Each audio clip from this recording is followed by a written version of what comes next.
been in the sustainability game my entire career. I worked at an environmental organization called Conservation International for about 15 years before I joined eBay. Picked up an MBA back in the days before they had sustainability programs for MBA students. Largely because I realized that business was actually going to be the driving force then in the 1990s of what was going to bring environmental change to bear versus the 60s, 70s, and 80s that had seen public policy really driving massive environmental change in our country. So I've kind of been in this business and environment space for a while, and one thing that I realized, and actually one reason that I left the environmental community, is I got really, really, really tired of the language of fear. If you think about what motivates human beings, it is not fear. You can maybe motivate people to eat oatmeal for breakfast for 2 days because they're worried about their cholesterol numbers. But you're not going to affect long-term change from a kind of base of fear, and yet that's what we communicate to folks about today with regards to the environment. Which is not to say that the issues that we face are not incredibly terrifying, but we're not going to get the change that we all want to see if we think about that as our grounding. So the opportunity that we have at eBay is to think about the opportunity, about innovation. And what I've seen over the last couple of years at eBay is how that actually, to Gil's point, has created a business case for the company. We are in a little bit of a different situation than some companies in that we don't really have a supply chain, we don't hold inventory, we don't manufacture anything, we don't warehouse anything, we don't even ship anything ourselves. We have 25 million sellers and 92 million customers who are working across our global trading and payments platforms. What I'm about to talk about is kind of the journey that we've been on, case study. I'll try to give you the absolute unvarnished truth here of where it's worked and where we've stumbled. And the first thing I want to say is the best ideas always start over pizza. Back in March 2007, about 40 people within eBay, these are employees, line employees, not executives, off the radar screen, ordered a couple of pizzas from our cafeteria, squirreled away in a conference room, and said, hey, we don't see environmental responsibility on our company's radar screen. That's the truth. Wasn't a priority for the business, hadn't been something we thought about. Keep in mind, eBay is a 15-year-old company, so we were, at that point in time, still pretty young. And they said, what can we do about it? So over pizza, they said, what if we create this little initiative and we call ourselves the Green Team? And we're kind of like these secret agents at work across eBay society. And within our own lines of work, we work in purchasing, or we work in marketing, or we're engineers that are writing code, or we're the folks who are putting out press releases, or we are the folks who are doing basic project management across a technology company. What if we 40, just decide to make smarter decisions in our own everyday lives? What would happen? Well, it turns out that 40 people started catching wind of it. And again, no communications whatsoever. This is word of mouth, kind of the oldest form of communications. Word of mouth. People started applying gentle pressure to their friends across the business. So folks who worked out with our workplace resources team in our gym said, hey, wouldn't it be really cool if we had recycling on our campus and if we had composting? And maybe we could even save some money. So a Green Team member partnered with our office facilities team and created their business case. In this case, we actually save money through having on-site composting facilities in the city of San Jose. We have dozens of these, and I would love to talk all day about them, but I won't. But dozens of initiatives in which people have come up with a little idea, a little change, switching out from plastic to compostable silverware in our cafeterias, or planting a community garden, or coolest benefit of all, of getting a great parking space, not because you're the CEO, but because you're a drive a high fuel efficiency vehicle, which is what happened in our Salt Lake office. Cool, organic ideas, totally below the radar screen. That actually spread to lots of people wanting to get involved, and then people thinking about how could they get involved in their local neighborhoods. And I think that there is something here for us all to think about, which is people act where they are in the environments that are next to them. Talk about the problems of the global environment and watch people's eyes glaze over unless you're one of us. Talk about what you can do at your local park. Talk about Bike to Work Day. Talk about community rallies that you can participate in because you're proud to be an eBay employee. All of a sudden, we saw engagement. Fast forward 3.5 years, those 40 people have entirely organically grown to over 2,400 people in eBay's, in our company, 2,400 employees who have joined the Green Team. That's about 15% of our global workforce, just to give you a sense of scale. We have a newsletter. We have team leaders in every office. They get to decide what they do. We're pretty informal about it. Corporate gives us a nominal, let's just say that, very nominal budget. It's amazing what you can do with $250 at a particular site when you give it to people. And this is kind of what happened. One of the coolest projects that our Green Team created, talk about creating a business case, was one of our Green Team leaders was managing purchasing for the company, and he had a little bit of a passion around energy. So he put together a business case, partnered with the city of San Jose, and found incentives. We're fortunate for the location we're in, incentives from our local government, as well as the right ROI to put 3,248 solar panels on our headquarters in San Jose. This project has a little bit of a longer payback rate than our CFO would normally accept, but when you think about the fact that the mayor of San Jose actually opened this facility for us, again, he created that business case. A little bit of a longer ROI, not a whole lot of upfront capital needed in the way that the deal was structured, and boy, our employees love their 3,248 solar panels. When you walk into our buildings, we've actually got screens so people can see how much sunlight we're getting. And I can tell you authoritatively that last year we got 334 days of sunlight in San Jose, California. Another place where the Green Team has come to work and in some ways created its own business cases in our data center operations. This is an area where we are not perfect. This keeps fast forwarding me. We have facilities, some of which we inherited. They were there in the world before we acquired them. We are in the middle of a data center migration strategy, and we just opened a new facility in Utah. And we're learning everywhere along the way. So what happened was we found Green Team members within our data center operational world. And that Green Team gets together every other week and talks amongst all of the different areas within our data center and IT operations teams and says, what do we think we can be doing better? Again, not a corporate sponsored initiative. And I actually haven't gone back to them and said, how much money have you saved the company?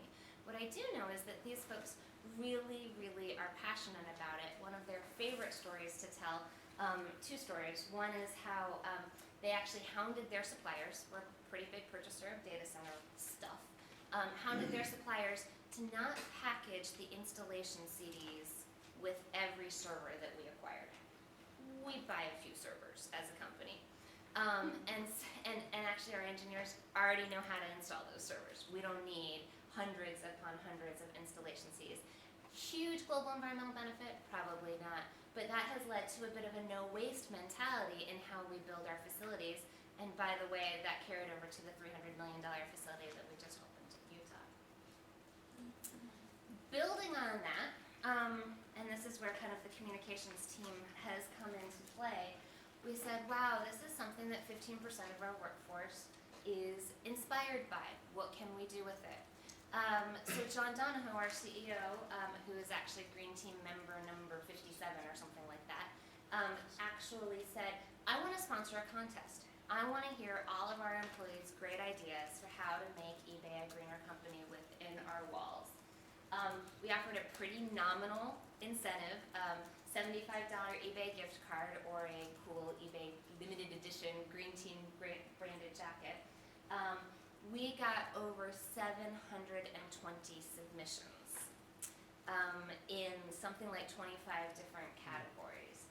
This is, just let me give you a sense of eBay, one of these 24/7 cultures, people there all day, all night, we're in the middle of a turnaround, pressure's up, people working really, really hard, still found time and passion to submit some of these ideas. Two ideas that I can talk about that were winning ideas were, one, something as simple as installing hand dryers in our restrooms rather than paper towels. Here's another kind of point of my environment.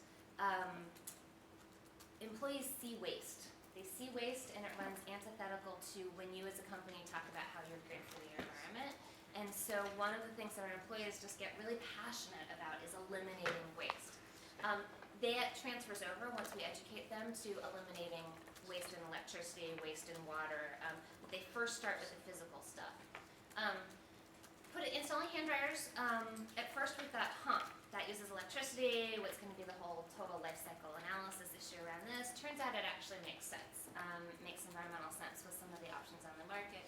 We installed them, again, created the business case, found some state incentives, worked with some manufacturers, got some volume pricing, and again, oh, by the way, we're saving the company money, something our CFO always likes. The other idea that bubbled up was this one, which we just actually announced in the world. One of the unique things about eBay is that our buyers, those 90 some odd million people who buy things from us, also sell things. It's actually what makes eBay tick. And so we had this idea of, okay, packaging and shipping, definitely the area that is closest to our consumers' physical environment, right? You get the box, you get the peanuts, it's in your house, you have to do something with it. There's something magical about our ecosystem in which we can get you to sell something, give a product an extended life, which is great for the environment to begin with, and use the same box as what you just bought. Again, employee-led idea, came out of an innovation expo, was also a big green idea from our employees. We took from concept this spring to, we just announced the pilot in early September. Here's the box, kind of a communications marvel in that it combines, I adore this design, and it combines old-fashioned social media with newfangled social media. And what I mean by that is there's those bubbles, and we've asked each person who gets the box to write where they are, what they're thinking about in it. It's kind of like an old-fashioned chain letter they used to circulate. And then on the front of the box, there's actually a barcode. And we actually ask you to go to the website, tell the story of the box on the website, and then you'll be able to click and track where this box has been in the world. Creating community around a box. Hi Scott. As we thought about this, we actually realized that we got some interesting learnings about how employees can be change makers. And one of my favorite things to say is my goal is really to make my position irrelevant at eBay. I head up all of our environmental initiatives, but really,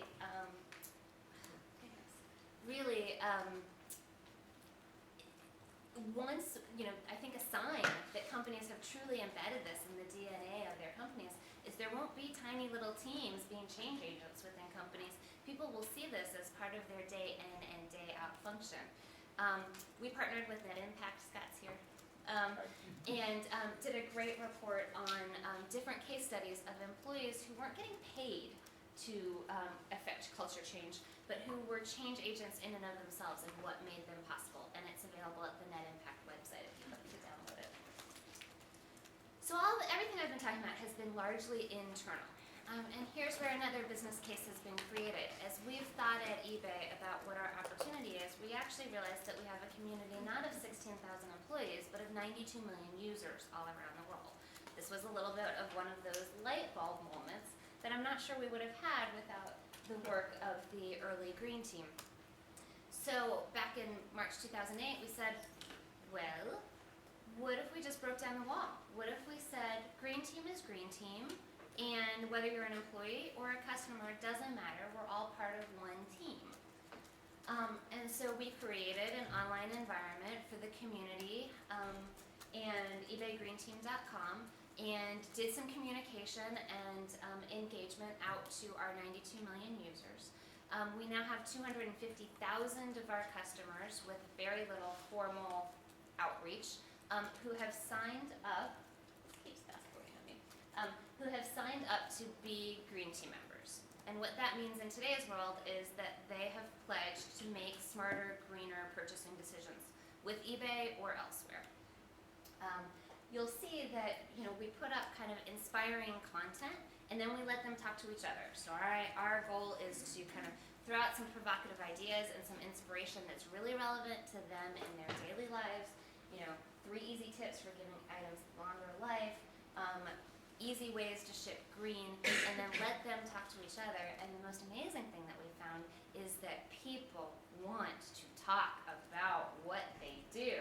They actually don't care one whit what we at eBay are doing, although that's important for our stakeholder community. But general public actually is really proud of the fact that they went to the grocery store and remembered to bring their canvas bag. And that's a win. That's an opportunity. Just to make sure that you all don't think that I'm talking about kind of the San Francisco eBay community. Those 92 million people reflect Main Street America. And in fact, we skew more Middle America than we do bi-coastal in our demographics and where folks are located. So this is Main Street America actually getting interested. And what's really interesting is green is a secondary benefit for them.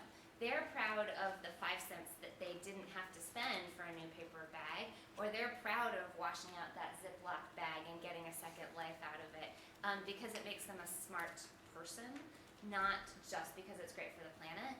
But if there's a place for them to get kudos for doing it because it's great for the planet, they'll take it. That extended into kind of the usual suspects of communications vehicles. One of our green team members created a Facebook page for us.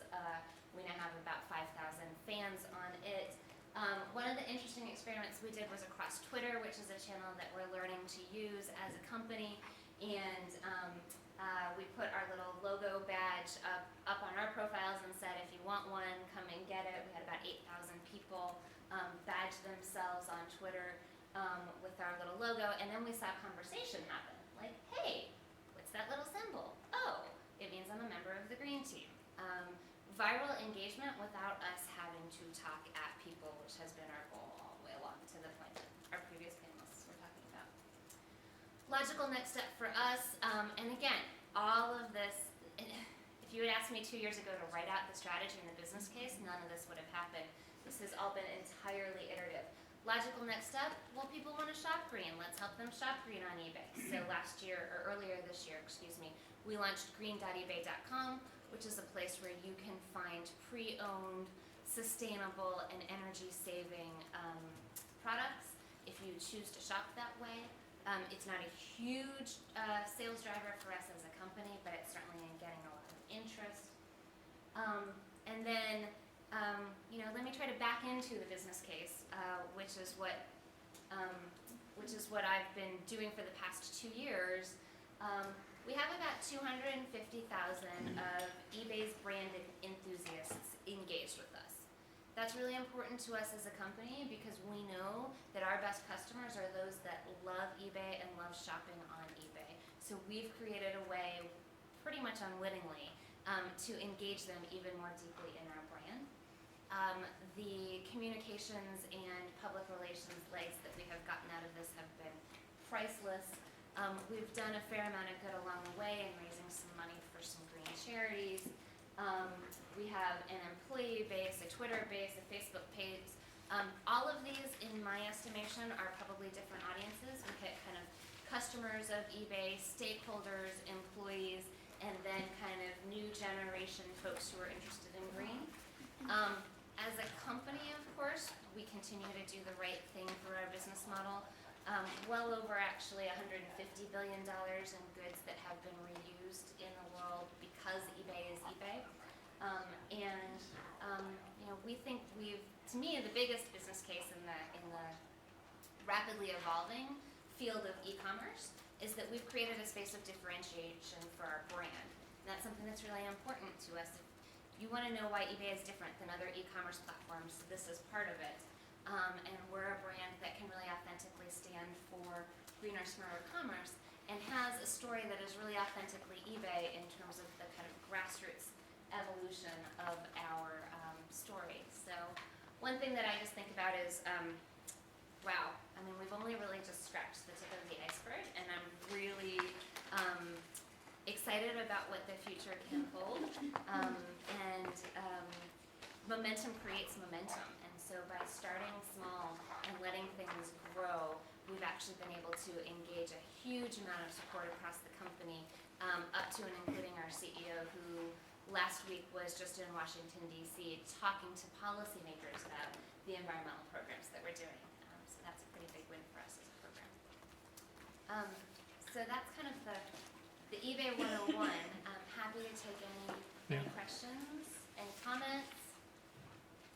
A practical question that relates to your internal team and maybe to the big green idea contest. When we've done grassroots, sort of bottoms up, funneling type approaches, frankly, sometimes you get, kind of wacky ideas as well. They're either too expensive, horribly impractical, or just, way out.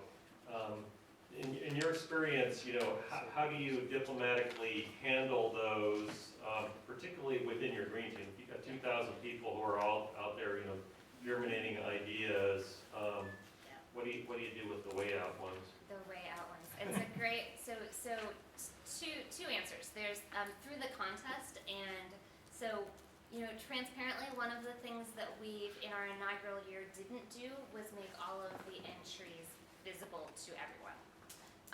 It was a decision that ultimately disappointed me, but I understood the rationale, which was you were going to get some things that were just totally not going to be business viable. And so we had a vetting committee of some of the different business leads kind of vet the 750 ideas. My team was on it from a sustainability standpoint to make sure that high impact ideas didn't get taken off the table unnecessarily. And then we turned the top 20 ideas over to employees to vote on.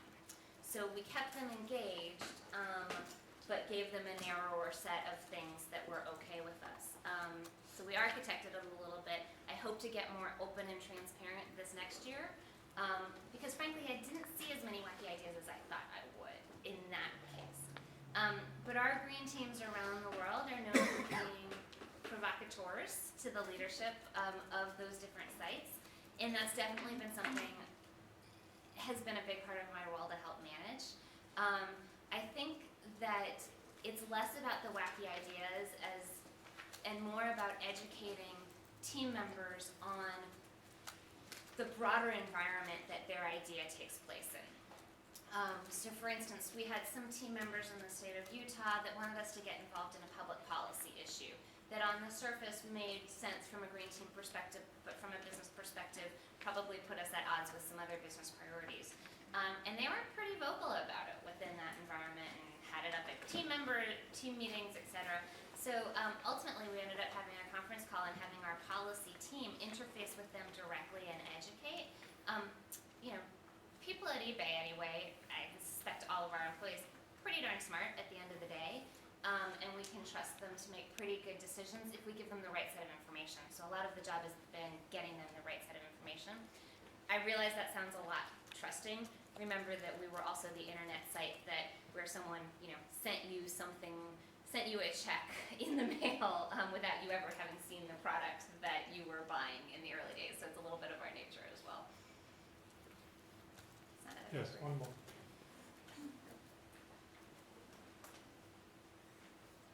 You emphasize this in the importance customers, and especially the customers that love eBay. And I was just curious how this fit into the portfolio of other customer engagement methods you're using, particular non-environmental methods, and in terms of scale, how many people are participating in this versus other methods you use to really engage your customers? Yeah, I mean, it's a great question.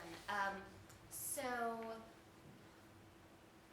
eBay has been quite savvy and has a kind of school of practice around the concept of internet marketing, but has not necessarily developed a deep set of expertise in customer engagement, partially because we deal with such a broad, large, diverse, heterogeneous group of people. We don't have customer engagement programs. We have not historically had customer engagement programs targeted in the way that this one is. So going to the point of creating the business case, one of the reasons I brought that up is because the argument that I'm making today is that for a brand that is very much about engaging with its deepest and most loyal customer and fan base, this is an additional channel that we haven't tried before. And we've been on a journey as a company through this. You all may have heard about eBay Live events. We transformed those into, which were huge, kind of 1,000, 2,000 person events so that we could all get together in person with our customers. We've transformed those into more personal, more practical events in this past year and have been in 4 or 6 different cities doing more engagement, kind of personalized. But interestingly enough, we're kind of in the transitional moment of taking Web 1.0, in which we had our commerce experience and our discussion boards, and those were separate, trying to figure out how we think about that in Web 2.0. And I really believe that this initiative has some learnings for the business, and the great thing is that our marketing team is really supportive and kind of loops back with me on a pretty regular basis about what works and what doesn't. Okay, let's hear it for Amy.